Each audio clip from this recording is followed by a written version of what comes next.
আমাদের তেল নাই, তাই আমাদের দেশ আমেরিকা কখনো ইয়া করবে না আর কি, ভেনেজুয়েলার মতো করবে না। আমি বললাম, না রে বাবা, আমাদের প্রচুর গ্যাস আছে, আর ওই বঙ্গোপসাগরের তলায় আমাদের প্রচুর সম্পদ আছে। সম্পদ আছে। কয়, তাহলে আমাদের দেশ ওরা এরকম করে না কেন? আমি বলি, কে বলছে করে না? ওরা করে, ওরা করে, কিন্তু অত কঠিন ভাবে করতে হয় না আর কি।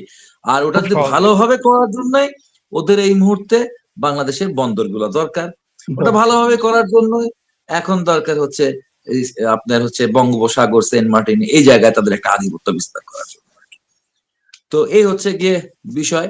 এই বিষয়ের কারণে, এই বিষয়ে দেখেন আওয়ামী লীগের বিএনপির মধ্যে খুব বেশি পার্থক্য নাই, এমনকি জামাতের সাথেও খুব বেশি পার্থক্য থাকে না।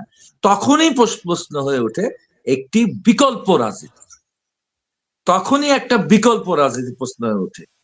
আমরা যখন গার্মেন্টস এর মানুষদেরকে নিয়ে আন্দোলন করি, আমরা তখন আদমজি জুট মিল বন্ধ না করার জন্য আন্দোলন করি, তখন কিন্তু ভাই আমরাই একটা পক্ষ থাকি, আর আওয়ামী লীগ, জামাত, বিএনপি, জাতীয় পার্টি এরা আরেকটা পক্ষ হয়ে যায়। ফলে এটাই বিকল্প, মেহনতি মানুষের পক্ষে থাকাটাই বিকল্প।